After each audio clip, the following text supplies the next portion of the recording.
Eu acredito que o nosso grande trunfo para poder ter buscado esse equilíbrio entre tocar a eleição de candidatura de deputado, está defendendo os interesses da Câmara Municipal através da sua presidência, está fazendo a ponte com o governo municipal. Todos sabem, não é surpresa, nem escondemos isso de ninguém. Eu sou um dos maiores defensores desse governo e do atual prefeito, Felipe. Somos parceiros históricos nessa caminhada da construção, da retomada da prefeitura aqui no nosso município. E ainda tem o nosso mandato de vereador, que eu tive 4.024 votos no ano de 2020 para tocar.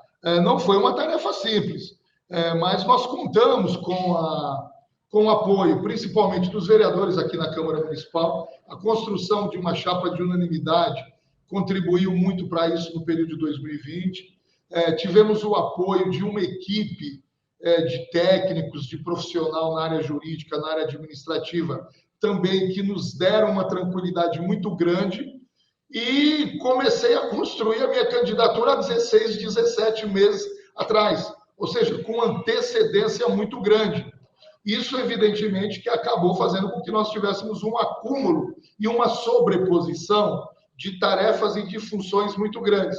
Mas com todo esse desenho, essa construção de ter uma participação dos vereadores aqui na casa, de ter uma boa equipe na área administrativa, de ter a montagem de uma assessoria muito bem organizada, muito bem focada na tarefa de tocar o mandato, eu acredito que a gente deu conta por sobra. Evidentemente que trabalhamos muito, 16, 18 horas por dia, quase que constantemente. Essa foi a nossa rotina nos últimos 16, 18 meses, mas é do jogo, faz parte. A entrega que tem que ser obrigatoriamente feita, né? Nós mexemos no que, de fato, era o principal problema da Câmara Municipal de Adema. A Câmara Municipal de Adema, ela traz, assim como várias outras câmaras municipais, apontamentos do Tribunal de Contas nas últimas gestões. E esses apontamentos têm se materializado na reprovação das contas do presidente. Isso, infelizmente, é uma discussão que vem ocorrendo em várias câmaras municipais, que é uma disputa entre o judiciário e o legislativo. É uma queda de braço, muitas vezes por apontamentos feitos e por a Câmara não adotar as medidas cabíveis para poder sanar esses apontamentos. Então, eu me dediquei exclusivamente na mudança da estrutura administrativa. Fizemos um belíssimo plano de reforma administrativa, fizemos toda a mudança do parque tecnológico, fizemos toda a reforma de gestão do controle do comando da Câmara Municipal a partir de uma nova relação de funcionamento. Estabelecemos a autonomia do Poder Legislativo em relação ao Executivo como um dos principais eixos de estruturação da nossa relação no dia a dia. Ou seja, nós deixamos de priorizar as mudanças físicas e investimos nas mudanças administrativas. Todas essas ações tiveram começo, meio. Estamos concluindo a última etapa, inclusive agora, que é a revisão do regimento interno. Um regimento de 1989, um regimento arcaico, ultrapassado, que criava interpretação de dubiedade muito grande, e isso acabava gerando um conjunto de conflitos na relação dos vereadores. Ou seja, tudo que era possível a gente administrar do ponto de vista de reorganização da Câmara, nós fizemos. Eu acredito que nós tivemos alguns apontamentos, mas muito menores do que foram apontamentos anteriores, e que gerou reprovação de contas dos presidentes anteriores. Estava chegando num ponto de que ninguém mais queria se candidatar para a presidência da Câmara, para não correr o risco de ter as suas contas indeferidas e, evidentemente, que ter o futuro comprometido, além da sua vida pessoal comprometida, porque muitas desses indeferimentos e dessas reprovações, inclusive, não criam apenas o prejuízo de ordem política, né? Inviabilizando que você possa disputar a eleição, mas muitas têm penalidades de ordem financeira. Então, era muito séria a situação que a Câmara Municipal de Diadema estava passando. Eu acredito que nós conseguimos dar conta, os apontamentos já mostraram que foram muito menores do ano passado, nós estamos muito otimistas em relação à aprovação das nossas contas, fizemos praticamente tudo que era apontamento do Tribunal de Contas, do Ministério Público, estamos estabelecendo uma relação de muita proximidade, de muito diálogo, de muita transparência e sem deixar de dar resposta, que é o mais importante. Não conversamos, a prioridade não era essa. A prioridade ela se dividiu em dois momentos. Evidentemente que a prioridade foi fazer as mudanças administrativas de ordem legal, principalmente aquelas que eram objeto de apontamento do Tribunal de Contas e do MP. Nós nos debruçamos sobre essa tarefa, mas também nós tivemos mudanças de ordem física. Como você muito bem lembrou, Carlos, o prédio da Câmara é um prédio que ele sofreu um conjunto de adaptações ao longo desses últimos anos. Então, nós também fizemos todas as mudanças internas para poder melhorar o fluxo, para poder melhorar as condições de atendimento dos mandatos.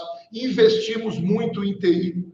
Sem sombra de dúvidas, foi um dos mandatos que mais investiu em tecnologia, não apenas na mudança do parque tecnológico, mas em programas, em projetos, em estrutura de funcionamento. A Câmara de Diadema hoje é uma Câmara que está atualizada com toda a modernidade que nós vivemos no dia a dia.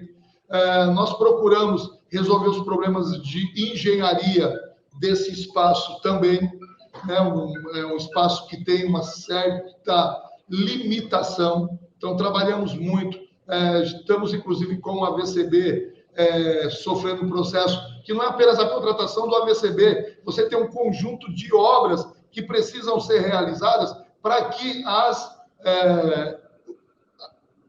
solicitações que são feitas pelo Corpo de Bombeiro possam ser atendidas, ou pelos órgãos de fiscalização. Então, nós já temos um contrato pronto para poder fazer isso. Então, na medida do possível, nós conseguimos fazer as duas coisas. Em relação à mudança da Câmara para um espaço próprio, assim como eu falei das mudanças administrativas, e nós tivemos a ousadia de assumir todas essas mudanças. Agora, o próximo presidente ele tem que implementar. Então, tem um concurso público para ser feito, para buscar a contratação de mais funcionários de carreira e a gente ter um equilíbrio entre funcionários de carreira e funcionários que fazem parte do quadro de comissionamento, principalmente aqueles ligados aos gabinetes dos vereadores. Então, temos que ter um concurso público. Nós temos um período de transição agora, nos próximos 2 anos, que é a obrigatoriedade que nós estabelecemos por lei de todos os concursados, ou de todos os funcionários que fazem parte dos gabinetes dos vereadores terem nível superior. Então, tem um período de transição. Ou seja, tem um conjunto de ações que o próximo presidente ele não pode deixar parado. Ele tem que dar sequência, tem que colocar em prática, para que a gente alcance todas as metas que a gente havia assumido enquanto desafios, enquanto tarefas. O futuro prédio deve ser debatido e discutido com a Prefeitura. A Prefeitura está passando pelo processo de reorganização dos seus espaços físicos.